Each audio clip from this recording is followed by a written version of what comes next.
ఇక్కడ క్వశ్చన్ ఏంటంటే POCSO case నమోదైన వెంటనే భగీరథ 5 రోజుల్లో అబ్స్కాండల్లో ఉన్నాడు. ఎక్కడున్నాడు 5 రోజులు? ఇది మాట్లాడదాం మనం. ఈయనను గైడ్ చేసింది ఎవరు చెప్తా, అది కూడా చెప్తా నేను. 5 రోజులు మనకున్న సమాచారం ఎవరి దగ్గర ఉండదు. సరే, ఎవరికైనా కావాలంటే నేను ఇన్ఫర్మేషన్ ఇస్తా, పోలీసు వాళ్ళకి కావాలన్నా కూడా ఇది మీరు నోట్ చేసుకోండి, మీకు పనికి వస్తుంది మీ ఎంక్వైరీకి. ఈ 5 రోజులు కూడా ఒక హాస్పిటల్, ఆ హాస్పిటల్ పేరు కూడా చెప్పని చెప్తా. Medicover hospital. అది మెడికవర్ హాస్పిటల్. ఎవరిది మెడికల్ హాస్పిటల్? రేవంత్ రెడ్డి రీసెంట్గా మొత్తం ఓపెనింగ్ చేసుకుంటూ పోతుండు కదా హైదరాబాద్లో కొన్ని మెడికవర్ హాస్పిటల్స్. గవే హాస్పిటల్. అది మొత్తం 6 నుంచి 8 బ్రాంచులు ఉన్నాయి హైదరాబాద్లో. ఆ బ్రాంచులలో ఒక మెడికవర్ హాస్పిటల్లో 28వ ఫ్లోర్లో ఉన్నాడు ఈయన 5 రోజులు. 28వ ఫ్లోర్లో మనోడు తల దాచుకున్నాడు.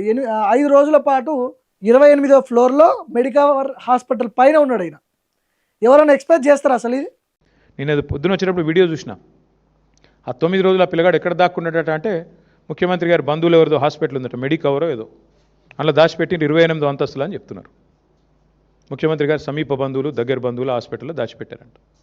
ఇది పరిస్థితి. నేను ఏదో వీడియో చూశాను, వాస్తవం ఏందో మీరు చెప్పాలి. మీడియా పరిశోధనాత్మక జర్నలిజం చేసేది మీరు కాబట్టి మీరు చెప్పాలి, మాకేం తెలుసు.